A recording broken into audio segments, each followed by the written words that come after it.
C'est en ouvrant ma boîte aux lettres que ma vie s'est effondrée.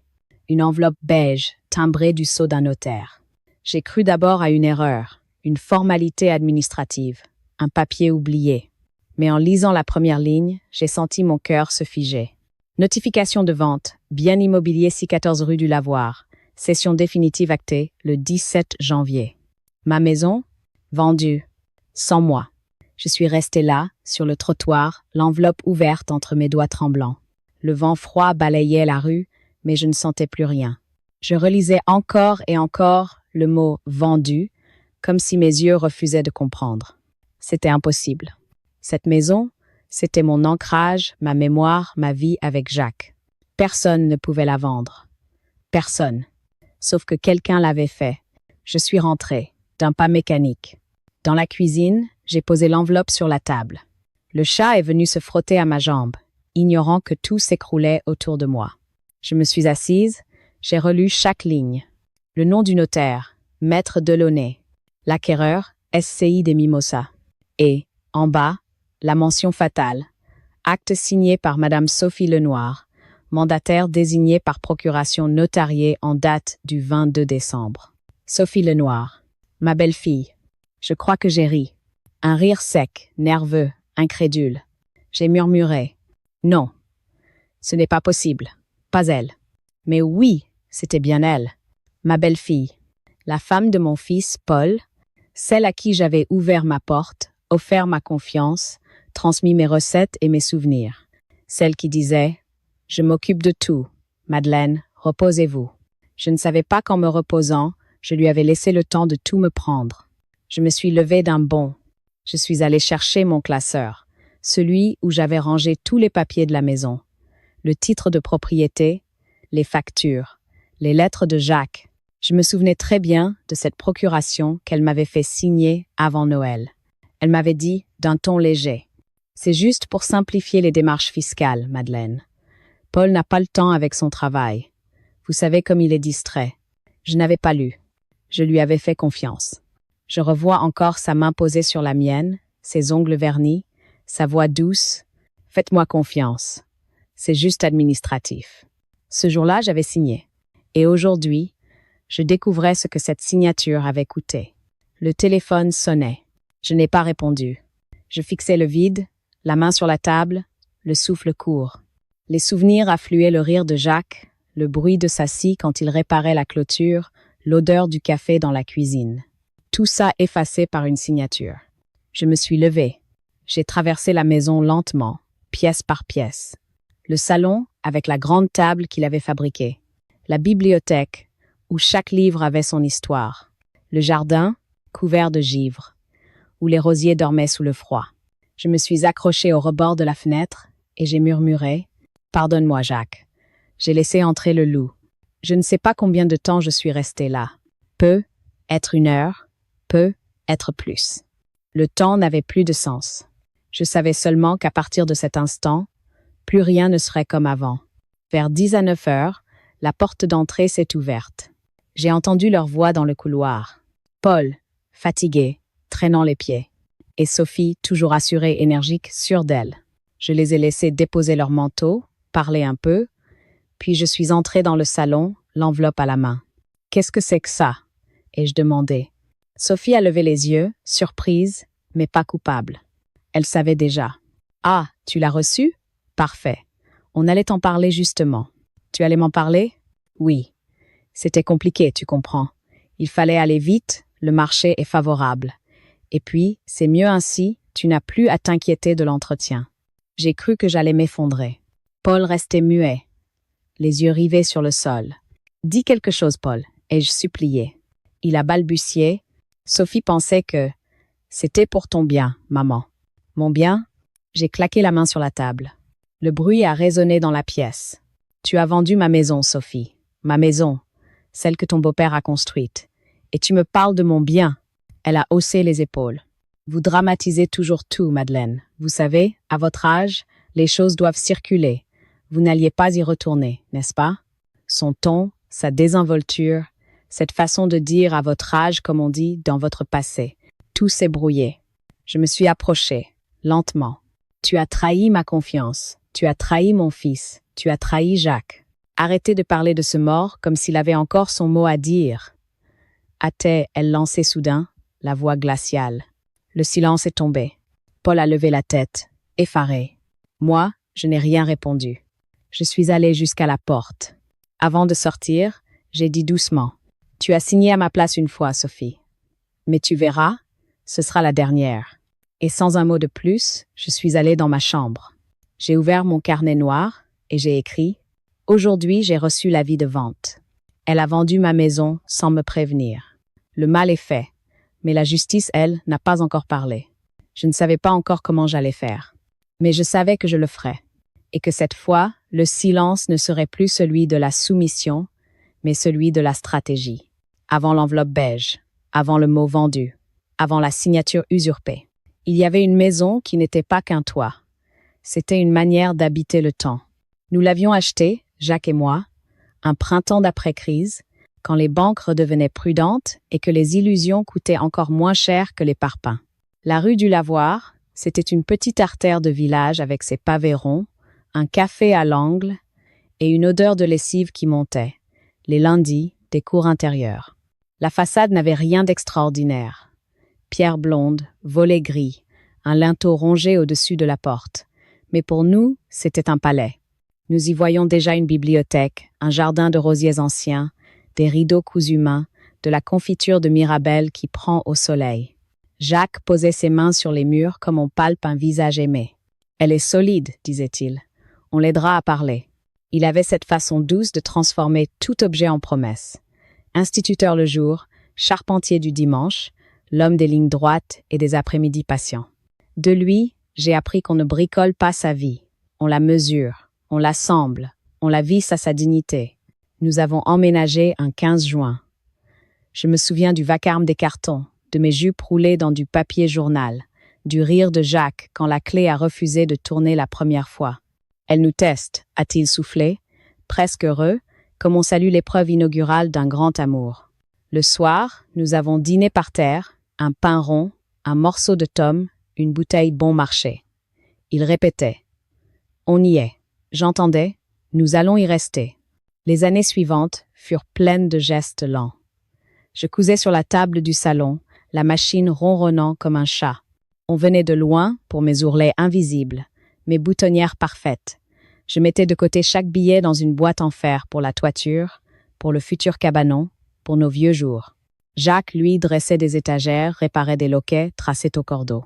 Il avait incarné son carnet de la maison où il notait la date de chaque réparation, le prix d'un sac de ciment, la couleur exacte d'une peinture, gris galet, 242. Quand je range aujourd'hui, je tombe encore sur ces pages droites et je l'entends dire « Une maison, c'est un texte. On ne rature pas n'importe où. » Paul est né dans notre chambre, la sage-femme en tailleur noir, la fenêtre entr'ouverte sur le vent de l'Ouest. Ce jour-là, j'ai compris que la maison n'était pas seulement à nous. Elle devenait un personnage de notre famille. Elle a recueilli son premier cri, la fièvre de ses 8 ans, l'adolescence revêche de ses 16.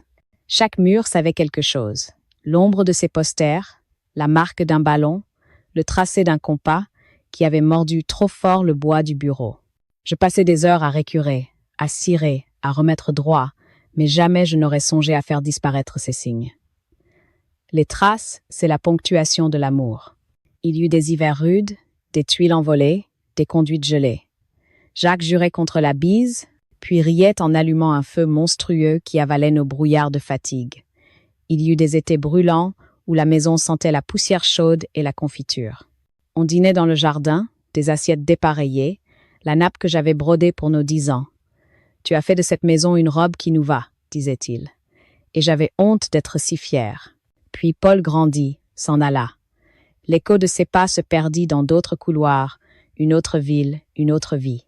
Nous restâmes deux, avec nos jours réglés, lui, ses mots croisés, moi, mes ourlets. Les samedis, il montait au grenier, voir si tout tient.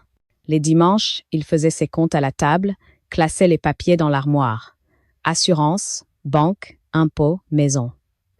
Ce 4e dossier maison était son reliquaire. La promesse d'un toit qui n'abandonne pas les siens. Quand Sophie apparut, la maison se tut d'abord, courtoise, attentive. Je me rappelle le premier dimanche où elle franchit le seuil.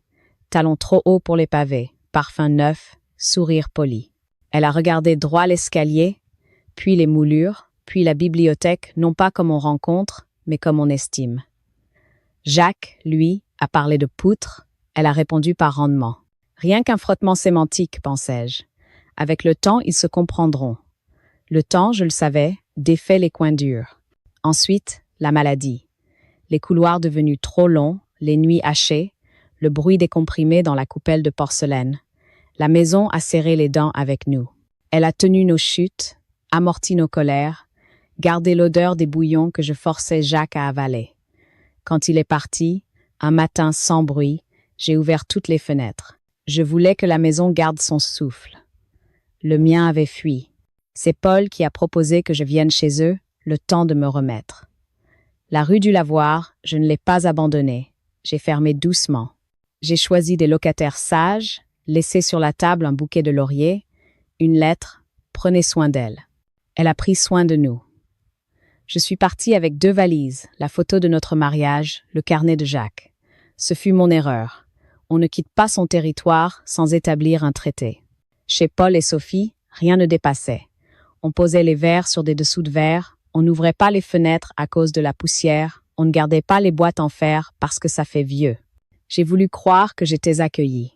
En réalité, j'étais tolérée. Je l'ai compris quand j'ai retrouvé ma photo rangée dans un tiroir, pour garder une ligne décorative. Je l'ai compris quand Sophie a parlé de la maison comme d'un actif. Je l'ai compris quand Paul a dit « vous » au lieu de « tu » en public, comme on se protège d'un passé embarrassant. Alors j'ai commencé à écrire. D'abord pour lutter contre l'oubli le mien, le leur.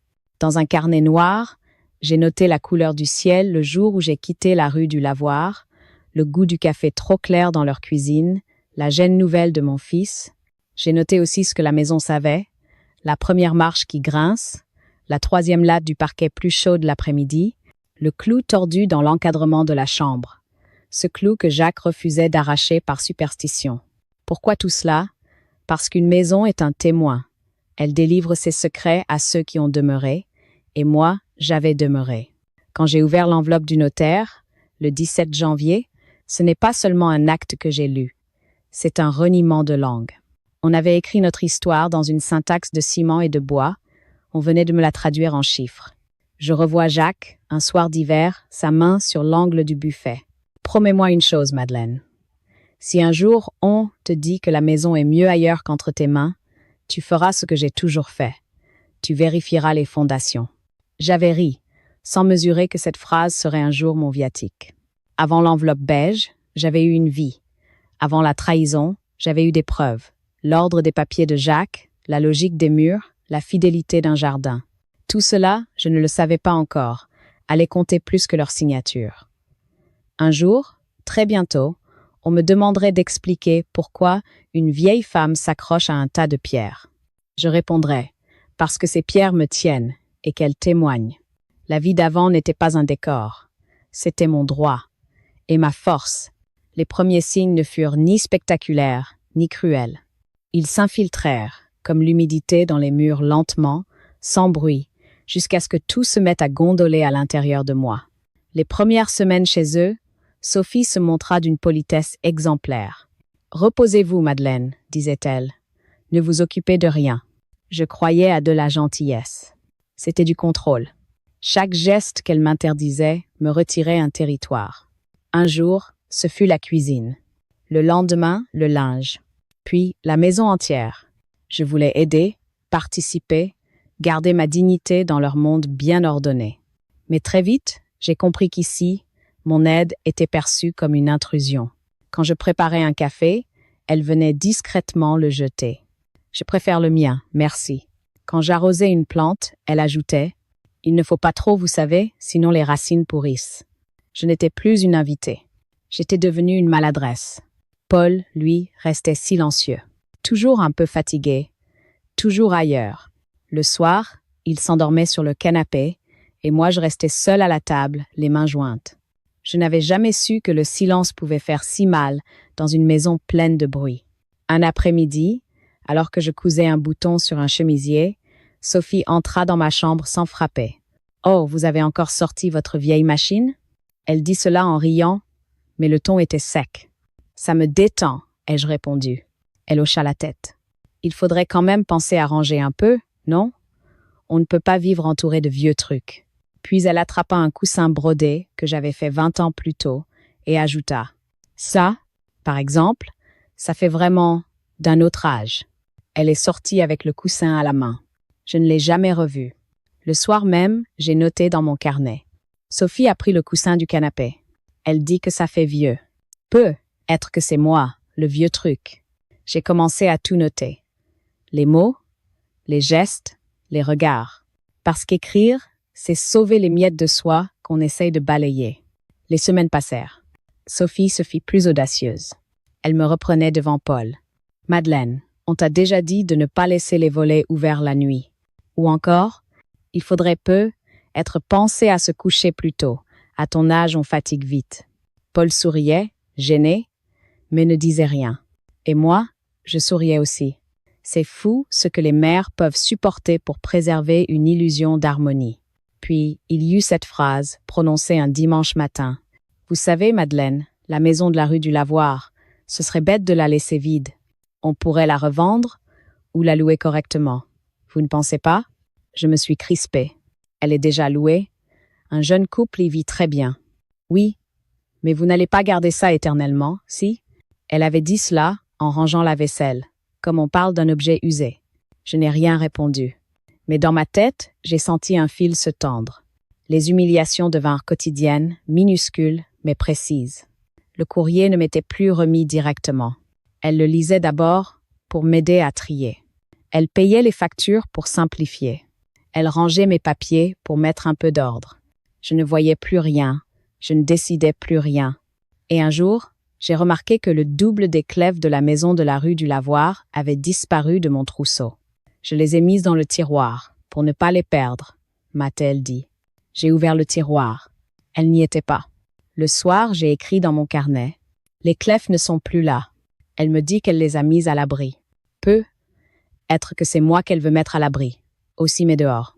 Un dimanche, alors que Paul était au travail, elle s'est assise en face de moi, la voix douce. Vous devriez penser à vous, Madeleine, à profiter un peu. Vous savez, il existe des résidences très bien, avec du personnel, des repas, des activités. J'ai compris. Elle voulait se débarrasser de moi. Mais j'ai feint l'innocence. Oh, je ne suis pas encore prête à vivre ailleurs. Elle a souri. Je m'en doutais. Mais il vaut mieux y réfléchir avant que les choses ne se compliquent. Le soir, j'ai serré la photo de Jacques contre moi. J'ai murmuré. Ils veulent m'arracher à la maison, Jacques. Mais je te jure que tant que je respirerai, elle ne bougera pas. Je ne savais pas encore que la trahison était déjà en marche, signée, tamponnée, livrée, mais quelque chose en moi s'était redressé. La vieille femme qu'il croyait fragile commençait, doucement, à se réveiller. Je passais mes journées à la bibliothèque municipale. Je lisais des articles de loi, je consultais des brochures. Le code civil me paraissait d'abord une jungle, puis un allié.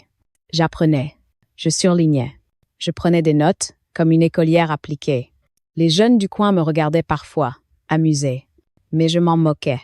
Je reconstruisais ma maison dans ma tête, pierre par pierre, article par article. J'ai noté dans mon carnet. Article 414 du Code civil. Il faut prouver l'altération du consentement pour annuler un acte. Donc, montrer la tromperie, l'abus de confiance, le stratagème. Ces mots, je les répétais comme des prières. Je les récitais dans le noir, quand la peur me prenait. Parfois, la nuit, la colère revenait. Je pensais à Jacques. Je me levais, marchais dans la maison silencieuse. Je voyais son ombre partout. Je lui parlais. « Tu vois, mon amour ?» Ils ont osé. Mais je te promets que je ferai ce que tu aurais fait. Vérifier les fondations. Et alors, le calme revenait. Parce que Jacques croyait en la rigueur. Et la rigueur, c'était aussi une manière d'aimer. Je me suis surprise à regarder Sophie autrement, les jours suivants. Non plus comme une ennemie, mais comme un sujet d'étude. Elle croyait m'avoir effacée.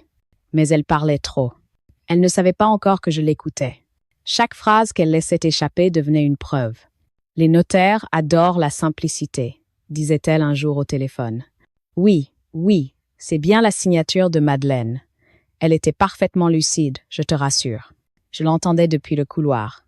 Et je notais chaque mot, chaque heure. Mon carnet noir devint ma mémoire parallèle. Je le rangeais dans la poche intérieure de mon manteau, là où elle ne fouillerait jamais. Puis un soir, j'ai trouvé une enveloppe oubliée sur la table de la cuisine. Le cachet du notaire. Par curiosité, j'ai glissé la main pour la lire. C'était un duplicata de l'acte de vente. Et là, une phrase m'a frappée. Mandat établi en présence de 2 témoins, Madame Sophie Lenoir et Monsieur Paul Delmas. Paul, mon fils. Témoin. Mon fils avait assisté à la signature sans rien dire. J'ai reposé la feuille, les doigts glacés. Cette nuit-là, je n'ai pas pleuré.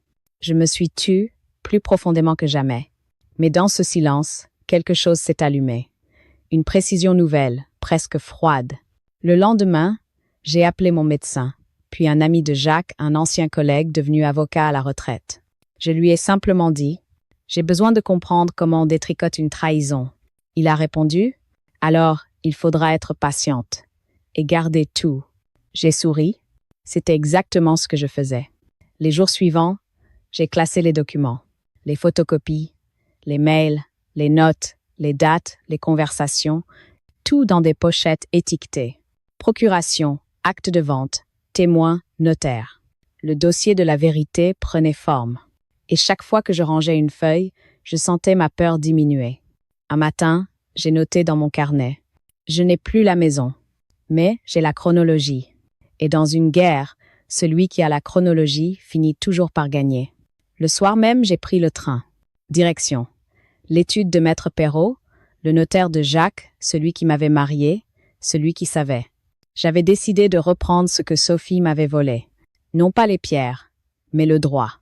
Et le droit, je le sentais, allait bientôt devenir mon arme la plus silencieuse. Le lendemain matin, j'étais à l'étude de Maître Perrault. L'air y sentait le papier chaud et l'encre, ce parfum rassurant de vérité encadrée. C'était un homme de la génération de Jacques, à la voix douce mais précise, le genre d'homme qui choisit ses mots comme on choisit une planche droite. Je lui ai tendu les papiers sans un mot. Il les a lus lentement, fronçant les sourcils. Puis il a levé les yeux vers moi. « Vous n'avez pas signé pour une aide administrative, Madame Delmas. C'est une cession complète. Mais il y a quelque chose d'étrange. » Étrange? Il a tourné une page. Le mandat ne mentionne pas de contrepartie financière immédiate. Et surtout, il a été signé sans témoin extérieur. Seulement votre belle-fille et votre fils. C'est une faille. Et une faille, ça se creuse. Je n'ai rien dit. Mais à l'intérieur, un souffle de chaleur est remonté, presque vital. Pour la première fois depuis des semaines, je sentais que la justice pouvait respirer. Il faudra du temps, beaucoup de patience, a-t-il ajouté. J'en ai. Et de la discrétion. J'ai appris. Il m'a regardé un long moment, puis a souri. Jacques vous aurait aimé comme ça. Je suis rentrée avec un plan. Je n'étais plus la vieille femme humiliée. J'étais une archiviste du vrai. Chaque soir, j'ajoutais une pièce à mon dossier. Facture, échange, relevé, copie d'email que Sophie laissait traîner sur la table. Je photographiais les documents, les classais dans un dossier sur une clé USB que je cachais dans le bocal de farine. Elle voulait tout contrôler, mais elle ignorait que la farine protège plus que le pain. Elle cache les preuves. Je commençais aussi à écrire à la main les souvenirs précis de chaque conversation. Heure, date, ton, mots exacts. Maître Perrault m'avait dit « Les souvenirs ne pèsent rien tant qu'ils ne sont pas datés. » Alors je datais tout. Un jeudi, je suis allée à la banque. La jeune conseillère, Nadine, m'accueillit avec un sourire gêné. « Madame Delmas, votre belle-fille est déjà venue. Elle gère vos comptes, non ?» J'ai souri doucement. « Non, plus maintenant. » Je lui ai tendu ma carte d'identité, ma procuration annulée, que Maître Perrault m'avait aidé à rédiger. À partir d'aujourd'hui, toute opération nécessite ma signature personnelle, et je souhaite ouvrir un nouveau compte à mon nom seul. Elle m'a regardé avec respect. « Bien sûr, madame. » J'ai senti quelque chose en moi se remettre en place, un os qu'on réaligne. Cette signature, cette encre, c'était le contraire de la trahison. C'était une reconquête. Je me suis ensuite rendue à la mairie. Là, j'ai rencontré Claire, la secrétaire. Une femme solide, aux cheveux tirés, au regard franc. Je lui ai demandé une copie de l'acte de vente enregistré. Elle a tapé sur son clavier, puis m'a glissé le document à travers le guichet. C'est bien votre belle-fille, oui? Mais le transfert de propriété n'est pas encore définitif. La signature d'un héritier vivant peut encore être contestée s'il y a soupçon d'abus de faiblesse. Je l'ai remerciée, la gorge serrée. Elle a ajouté plus bas, « Et croyez-moi, Madame Delmas, ça se voit tout de suite.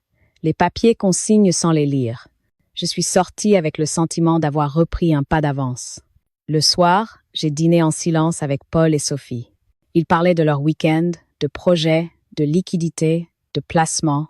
Je les regardais, calmement. Paul évitait mon regard, et Sophie, elle, brillait de cette assurance qui précède les chutes. Après le repas, je me suis levée pour ranger la table. Sophie m'a arrêtée. « Laissez, Madeleine, je m'en occupe. » J'ai souri. « Oui, c'est vrai.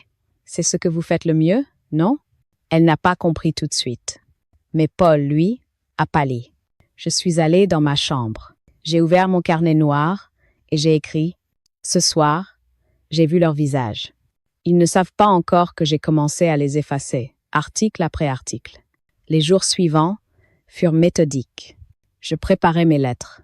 Une pour la chambre des notaires, une pour la banque, une pour la préfecture et enfin une pour Maître Perrault. Je les ai écrites lentement, à la plume, dans mon écriture droite et fine. Chaque mot comptait. Chaque phrase était un caillou sur le chemin de la vérité. Je savais que la bataille serait longue, mais j'étais redevenue moi-même, la femme de Jacques, celle qui lisait les contrats avant de signer, celle qui ne tremblait que d'émotion, jamais de peur. Un matin, j'ai pris le bus pour aller poster les lettres recommandées. Le soleil d'hiver faisait briller la neige sur les toits. J'ai senti le vent froid sur mes joues et je me suis dit « Ils m'ont volé ma maison. Mais c'est moi, désormais, qui tiens la clé. » J'ai serré mon carnet noir contre moi. Dedans, il y avait mes notes, mes preuves, mes dates. Toute une vérité, patiente et discrète. Et cette vérité, un jour, allait frapper à leur porte poliment, mais avec la force de la loi. Tout s'est joué un mardi matin, dans le bureau feutré de Maître Delaunay, le notaire de Sophie. J'étais là, droite, dans mon manteau gris, le carnet noir serré contre moi. Sophie et Paul étaient déjà installés, l'air tendu. Ils ne s'attendaient pas à me voir. Le notaire, un jeune homme lisse, m'a salué poliment. « Madame Delmas, nous ne vous attendions pas ?»« Je sais, » ai-je répondu calmement. « Mais c'est bien de moi qu'il s'agit, n'est-ce pas ?» Sophie a esquissé un sourire figé. « Ce n'est pas le moment, Madeleine. Nous sommes ici pour régler des formalités. » « Des formalités? Vous appelez ça une vente frauduleuse? » Son visage s'est durci. « Tout est légal. » « Pas tout. » J'ai sorti de mon sac une chemise grise. À l'intérieur, la procuration, les copies certifiées, les courriels, les transcriptions d'appels et le rapport de Maître Perrault, celui qui démontrait l'abus de faiblesse, la signature sous influence, la dissimulation d'informations. Je les ai déposés sur la table, un à un, sans précipitation. Chaque feuille faisait le bruit d'un verdict. Voici les dates, les témoins, les textes de loi. Article 223-152 du Code pénal. Abus de faiblesse sur personne vulnérable. Vous avez signé à ma place, sans contrepartie, sans information complète, avec témoins intéressés. C'est un délit, Sophie. Elle a blêmi. Vous bluffez. Essayez. Paul, lui, s'était reculé, pâle, silencieux. Je l'ai regardé. Tu étais là, Paul. Tu savais que ce papier n'était pas un simple document fiscal. Tu as laissé faire. Mais moi, je ne laisserai plus rien faire. Le notaire s'éclaircit la gorge. Madame Lenoir, je vous avais pourtant demandé de faire venir un tiers, un proche, pour valider le consentement. Elle a insisté pour que ce soit rapide, balbutia-t-il. Et vous avez accepté? Ai-je murmuré. J'ai cru. Vous avez cru, comme moi. Mais la différence, maître, c'est que vous êtes payé pour savoir. Je me suis levée. Je ne crierai pas. Je ne pleurerai pas. Je vous laisse ces copies, et demain, vous recevrez un courrier de mon avocat. La maison ne vous appartient pas, et votre silence vous coûtera plus cher que mes années de patience. Je me suis tournée vers Paul. Tu as encore le choix, mon fils. La vérité ou le mensonge. Mais sache que moi, je ne vivrai plus dans le mensonge. Et je suis sortie, sans claquer la porte. Parce que la justice n'a pas besoin de bruit pour exister. Le lendemain, tout s'est accéléré. Maître Perrault a déposé une requête officielle au tribunal, demande d'annulation d'actes pour dol et abus de faiblesse. La presse locale, alertée par un article de loi exemplaire, s'est emparée de l'affaire. Une octogénaire flouée par sa belle-fille, le notaire mis en cause. Sophie a paniqué. Paul est venu me voir, tard, les mains vides. « Maman, qu'est-ce que tu as fait ?»« Rétablis les fondations, Paul. Celles que vous avez fissurées. Tu veux nous ruiner ? Non. Je veux simplement qu'on me rende ce qui m'appartient. » Il a baissé la tête. Je l'ai regardé partir, sans haine. Ce n'était plus un fils, c'était un témoin. Et moi, j'étais redevenue la propriétaire de ma vie. 3 semaines plus tard, un huissier remit un courrier recommandé à Sophie. Elle était dans le jardin quand je l'ai vue ouvrir l'enveloppe. Je n'étais pas censée être là, mais le hasard fait parfois bien les choses. Elle a lu, lentement, puis ses jambes ont cédé. Je suis restée immobile derrière la vitre. Je n'ai pas bougé, pas parlé. Je l'ai simplement regardée comprendre. Elle venait de perdre. Le tribunal suspendait la vente en attendant le jugement définitif. La maison redevenait juridiquement mienne provisoirement, mais suffisamment pour que la vérité respire. Elle m'a vue. Nos regards se sont croisés. Elle a voulu parler. Je lui ai tourné le dos. Et je suis allée faire du thé. Du silence chaud, du silence clair, du silence qui brûle sans se voir. Quelques jours plus tard, le notaire m'a appelé. Sa voix était changée. Madame Delmas. La partie adverse a proposé un accord amiable. Ils reconnaissent l'erreur et souhaitent éviter un procès. Et moi, maître, ai-je demandé. Vous, que souhaitez-vous? J'ai réfléchi un instant. Puis j'ai répondu. Je veux qu'on inscrive, noir sur blanc, que je n'ai jamais renoncé à ma maison et qu'aucune décision ne pourra être prise sans mon consentement. C'est tout. Le soir même, j'ai ouvert mon carnet noir pour la dernière fois. J'ai écrit « Ils croyaient m'avoir volé une maison. Je leur ai appris que l'on ne vole pas la mémoire et que la loi, quand elle s'écrit lentement, finit toujours par s'imprimer dans les consciences. » Je l'ai refermé. J'ai pris une grande inspiration. La guerre était finie. Le silence, désormais, suffisait à me défendre. Mais autour de moi, le vide s'était fait. Les voisins, d'abord compatissants, se faisaient plus discrets. Certains m'évitaient par gêne, d'autres par prudence. On ne sait jamais, avec les histoires de famille. Alors, je vivais seule, au rythme du jardin, du thé et du silence. Un jour, en allant chercher le courrier, j'ai trouvé une enveloppe sans adresse d'expéditeur. L'écriture tremblée m'était familière, celle de Paul. Je l'ai ouverte dehors, sur le banc de pierre. « Maman, je sais que tu ne veux plus me voir, et tu aurais raison. Mais je voulais que tu saches que je suis partie. J'ai demandé le divorce.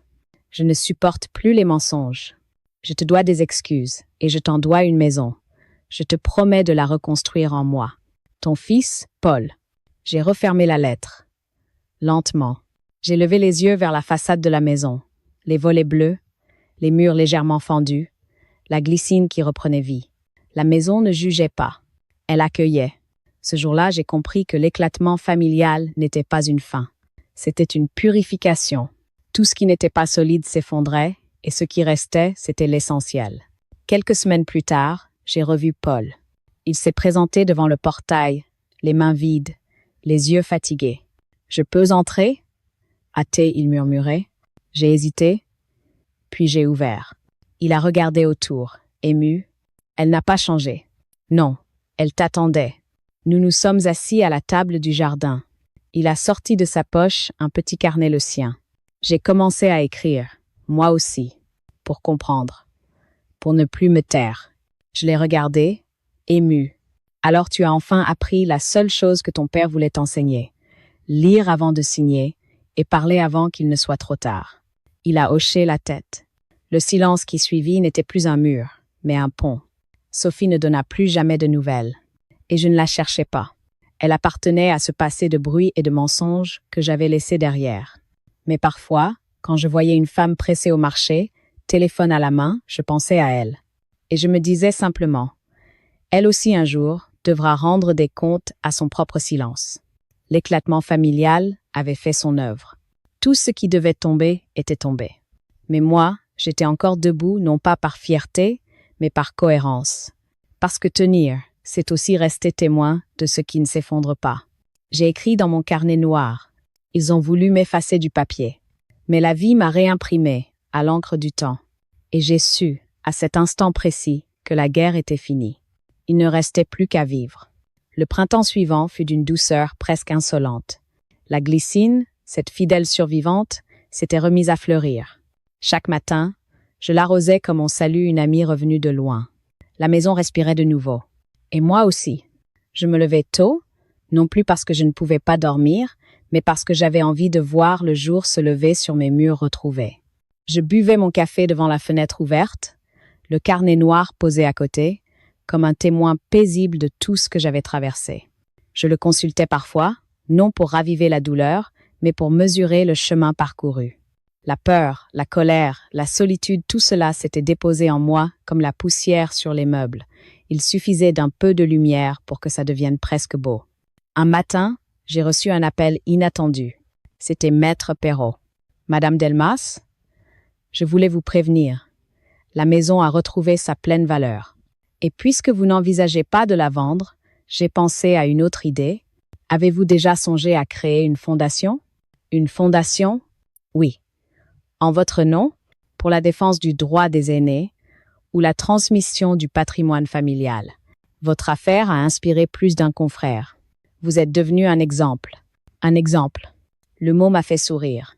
Moi, la vieille femme qu'on disait naïve, je devenais un exemple de lucidité.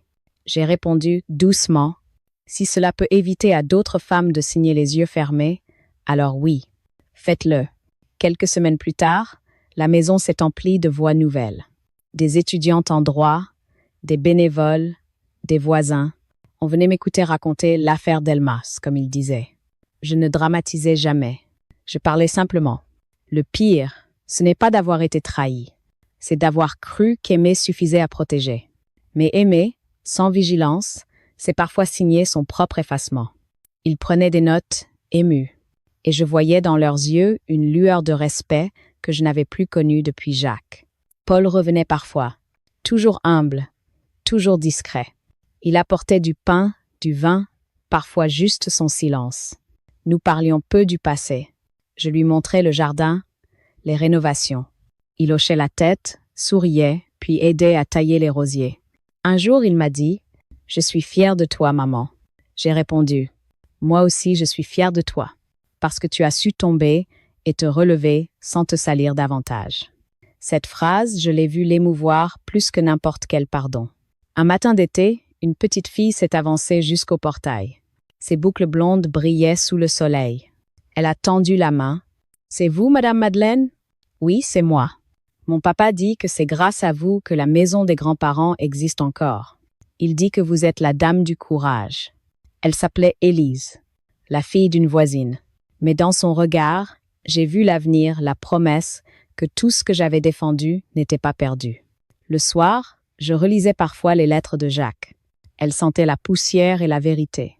L'une d'elles disait « Le courage, ce n'est pas de crier quand on a mal. C'est de rester debout quand tout penche. » Alors je posais la main sur la table, celle qu'il avait fabriquée, et je murmurais « Tu vois, mon amour, j'ai tenu. Et j'ai même appris à vivre sans rancune. » Cet été-là, j'ai pris le train jusqu'à la mer. La première fois depuis 20 ans. J'ai marché sur la plage, le vent dans les cheveux, et j'ai senti que je n'étais plus la même. Je n'étais plus celle à qui on avait volé, ni celle qui avait gagné. J'étais simplement une femme libre. Libre parce qu'elle avait compris. Sur le sable, j'ai ouvert un nouveau carnet bleu cette fois. Sur la première page, j'ai écrit « Ce carnet ne servira plus à consigner la douleur, mais la lumière. Parce qu'il faut aussi savoir écrire quand on est en paix. » En rentrant, j'ai accroché dans l'entrée une petite plaque de cuivre. Maison Delmas, 1972-2025. En dessous, une phrase gravée. Bâtie sur la vérité, restaurée par le silence. Les passants s'arrêtaient parfois pour la lire. Certains me demandaient « C'est une devise ?» Je répondais « Non, c'est une promesse tenue. » Et chaque soir, quand le soleil couchant traversait la verrière du salon, la maison reprenait vie. Elle n'était plus le décor d'une trahison. Elle était devenue le témoin d'une renaissance. Ce soir-là, la maison était silencieuse. Pas le silence du manque, ni celui de la peur, un silence plein, habité, presque lumineux. Je venais d'arroser les rosiers. L'air sentait la terre mouillée et le linge propre. Sur la table, la lampe diffusait une lumière douce. Mon carnet bleu était ouvert à la dernière page. Je me suis assise. Devant moi, la fenêtre encadrait le crépuscule. Le ciel se teintait d'orange et de lilas. Un de ces soirs où le monde semble s'arrêter pour écouter. Je me suis revue, 1 an plus tôt, devant cette même table, les mains tremblantes, la peur au ventre. L'enveloppe beige, la signature trompée, la colère, la solitude. Tout cela me semblait appartenir à une autre vie. Et pourtant, sans cette douleur, je ne serais jamais devenue celle que j'étais maintenant. J'ai repris le carnet noir, celui du combat. Ces pages étaient pleines lourdes de dates, de mots, de traces. Je les feuilletais lentement, comme on relit un vieil album photo. Puis, sur la première page restée vierge, j'ai écrit « Il y a 1 an, je croyais que tout s'effondrait. Aujourd'hui, je sais que c'est moi qui me relevais. » Je l'ai refermé, avec douceur. Je l'ai posé sur le buffet, à côté du cadre de Jacques. Et j'ai murmuré « Nous avons gagné, mon amour. Pas contre eux, contre le silence qui écrase. » Dehors, la nuit tombait. J'ai allumé une bougie. La flamme dansait, projetant sur le mur les ombres de mes souvenirs. Chaque ombre, c'était un morceau de vie. Paul enfant courant dans le couloir, Jacques riant dans le jardin, moi cousant à la fenêtre. Et soudain, j'ai compris. On ne possède pas une maison, on l'habite par la mémoire. Ils avaient cru me prendre des murs. Mais ce qu'ils avaient oublié, c'est que j'étais les fondations. Un peu plus tard, j'ai entendu un bruit au portail. Paul. Il venait souvent au crépuscule, sans prévenir.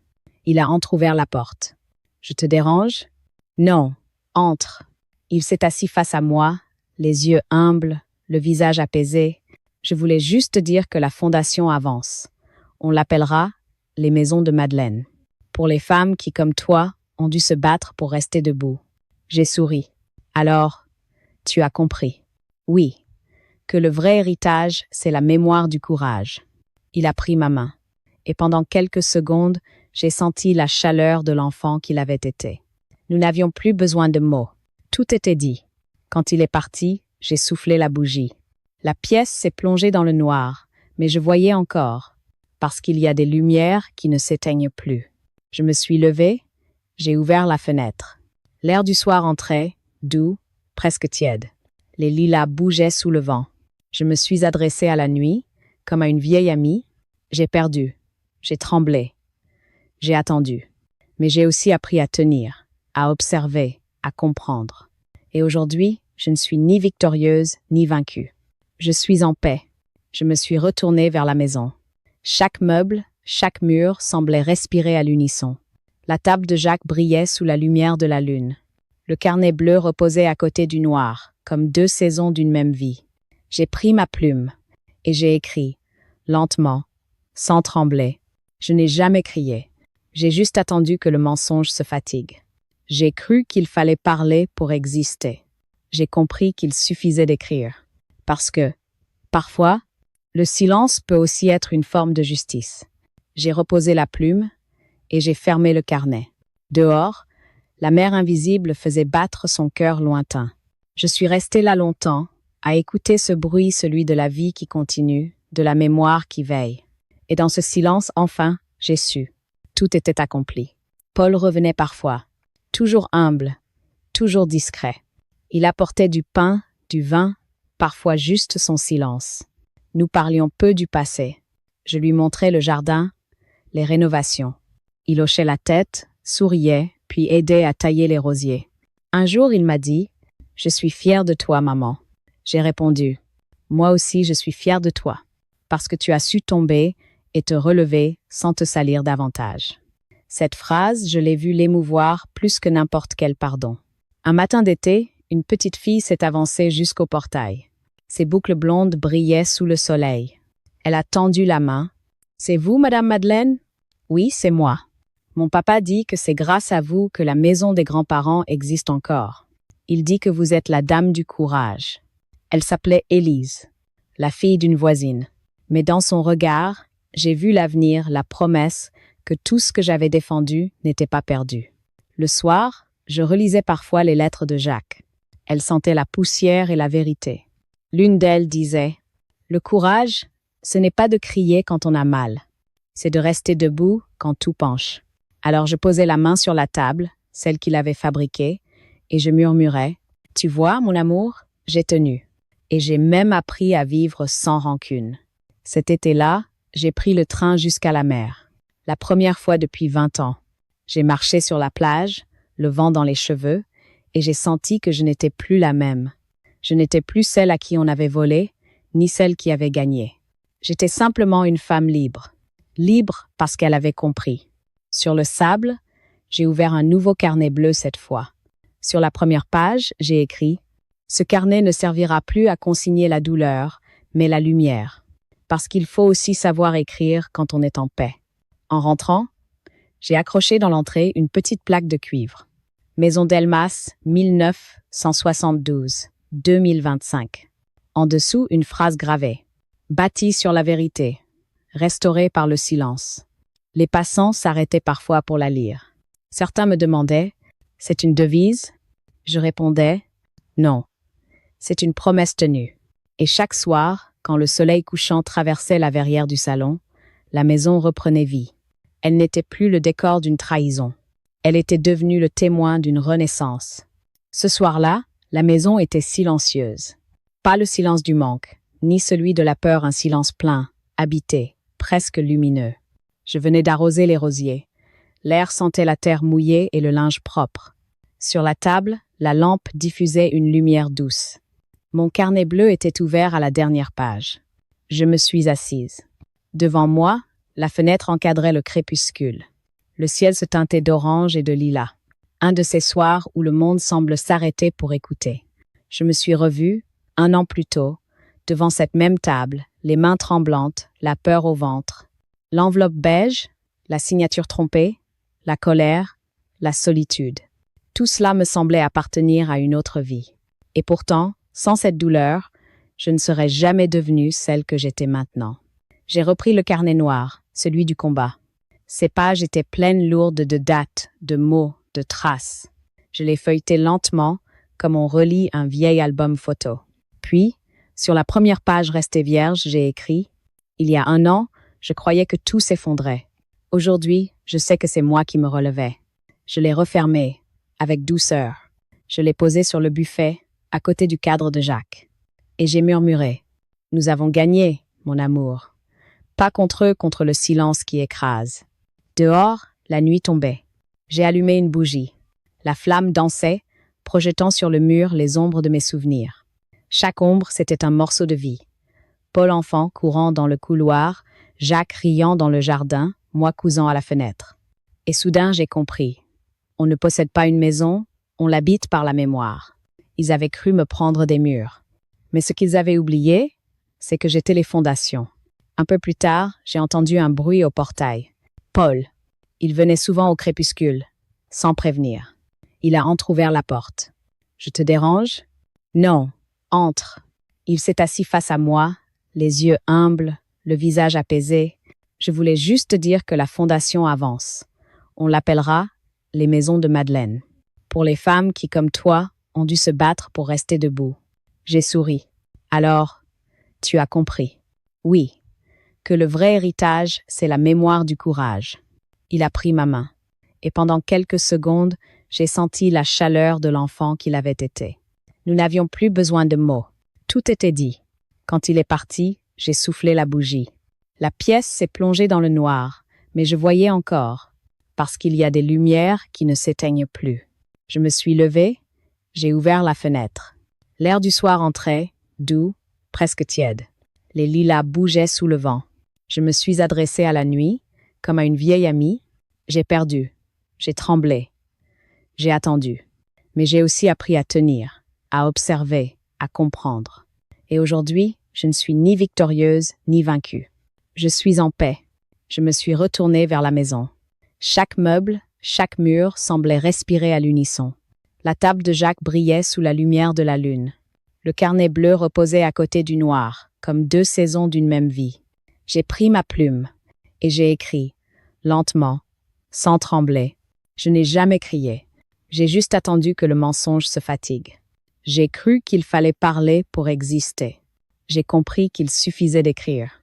Parce que, parfois, le silence peut aussi être une forme de justice. J'ai reposé la plume et j'ai fermé le carnet. Dehors, la mer invisible faisait battre son cœur lointain. Je suis restée là longtemps, à écouter ce bruit, celui de la vie qui continue, de la mémoire qui veille. Et dans ce silence, enfin, j'ai su. Tout était accompli.